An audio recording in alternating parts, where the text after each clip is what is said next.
देखिए, प्रधानमंत्री का कल वहाँ पर जाना और हमारे भारत के फ़ौज के सिपाहियों के हौसला उनका ज़रूर बुलंद हुआ होगा प्रधानमंत्री के जाने से, और वहाँ पर ज़ख्मी हमारे अफवाज या फ़ौज के लोगों से मिलना अच्छी बात है। मगर प्रधानमंत्री ने अब वहाँ पर जाकर अपनी गलती या अपना जो गलत बयान दिया था ऑल पार्टी मीटिंग में, प्रधानमंत्री को मालूम हो गया कि उन्होंने देश को गलत बताया था कि ना कोई घुसा है ना कोई वहाँ पर अंदर है।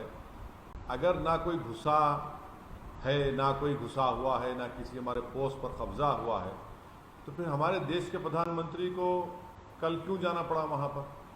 तो प्रधानमंत्री ने सबसे बड़ा गूफअप किया, सबसे बड़ी गलती की, देश को सच नहीं बताया ऑल पार्टी मीटिंग में। और कल वहाँ पर जाकर उन्होंने ये बता दिया कि हाँ, चीन भारत की सरजमीन पर घुसा हुआ है, दुश्मन है चीन हमारा, हमारी सरजमीन पर घुसा हुआ है, चाहे वो डेप्सांग में हो, चाहे वो पोंगसोंग सू लेक में हो, चाहे गलवान वैली में हो, चाहे हॉट स्प्रिंग पर हो। इन चारों मुकामात पर चीन की फ़ौज भारत की ज़मीन पर घुसी हुई है और प्रधानमंत्री को वहाँ पर जाना पड़ा।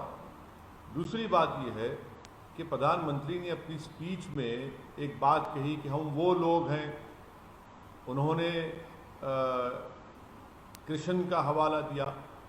हम प्रधानमंत्री से ये बताना चाहेंगे कि आप उस देश के प्रधानमंत्री हैं जहाँ पर लोग कृष्ण को भी मानते हैं, राम को भी मानते हैं, अल्लाह को भी मानते हैं, बुद्धा को भी मानते हैं, क्राइस्ट को भी मानते हैं, गुरु नानक को भी मानते हैं, और इस देश में ऐसे लोग भी जो इन तमाम को भी नहीं मानते।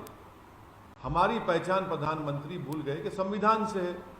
तो प्रधानमंत्री को इस तरह का बयान देकर ये बताना कि मैं सिर्फ एक ही मज़हब की बात करूँगा, एक ही रिलीजन की बात करूँगा, ये गलत है।